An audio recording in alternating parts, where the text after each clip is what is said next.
Well, we often hear the phrase pressure kills, but rarely do we stop to think just how true that really is. This is the story of Anurag Anil Borkar, a 20-year-old student from Maharashtra's Chandrapur district. Anurag was brilliant. He scored an unbelievable 99.99 percentile in NEET, securing an all-India rank of 1,475. He had been admitted to the prestigious AIIMS College in Gorakhpur for MBBS, a dream placement in that sense as far as your education is concerned. But on the very day he was supposed to leave for college, he killed himself. He left behind a suicide note, and he wrote something that forces us to question everything we know about success, achievement, and dreams. He wrote, and I quote, "I don't want to pursue MBBS. A businessman can earn as much as a doctor. 5 years of study followed by an MD. I don't want to do all this," is what he wrote. Well, these aren't just words. These are the final cries of a young boy who may be feeling trapped not by failure, but by expectations. So we must ask this question today. Who killed Anurag? Was it the system? Was it parental pressure?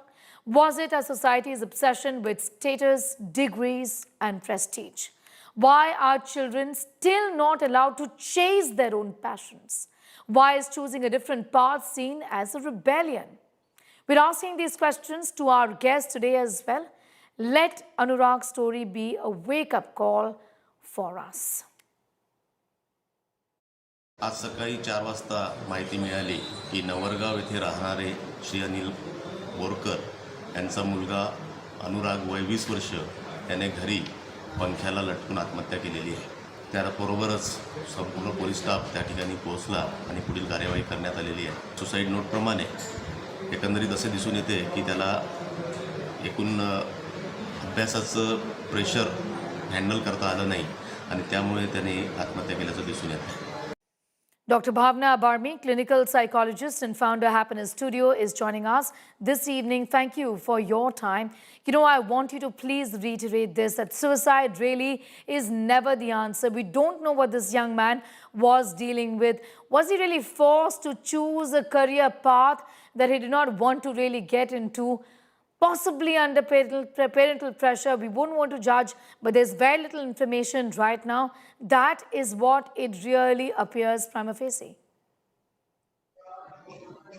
Very, very unfortunate to hear that the bright sparks are also going through such unfortunate turmoils within themselves, which raises up very many questions.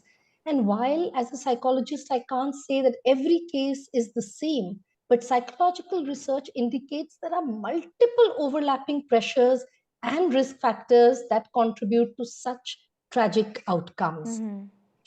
Here, I would say that even after clearing the exam, if anybody, like our dear own Anurag, are forced or pressurized into a field that they don't want to be, as in this case, in the note that he left, he didn't want to become a doctor, it is an indication that there is a mismatch between expectations and personal desires.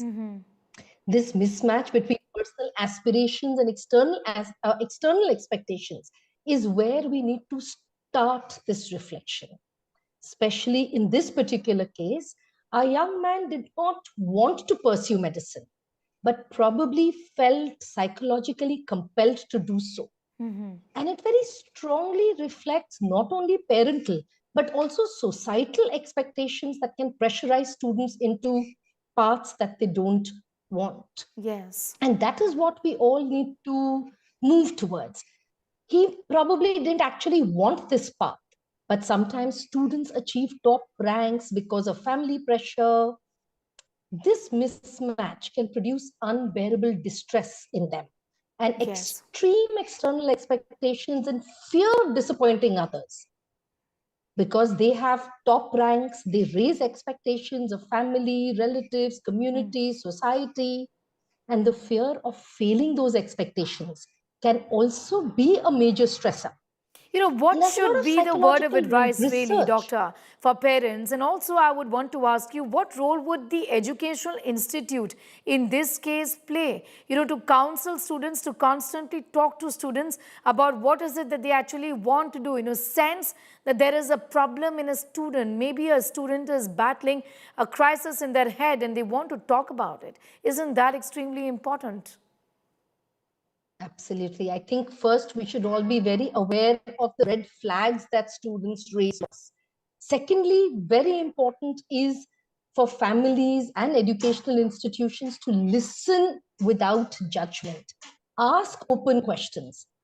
How do you feel about the path that you are planning to take? Right. Validate their feelings rather than only pushing outcomes is very important. Another thing I think we should all do as mature adults in the society is discuss alternatives and offer real choices, different courses, foreign or private options, things like that, so that the student himself starts to feel Absolutely. in some control. I think it's very, very important for us to give them an open thought process. And of course, for educational institutions, I think it is important for them to probably have some mental health policies and awareness programs Well, where there absolutely. is maybe some screening for those red flags that can be done early so that we can prevent unfortunate incidents like this Such a happening. tragic story that we're putting our focus really on this young man who did so well, but unfortunately, that's not the path that he wanted to choose for himself. He actually chose death over becoming a doctor because he didn't want to be a doctor. I'm going to leave it at that, Dr. Barmi, for joining in and sharing your thoughts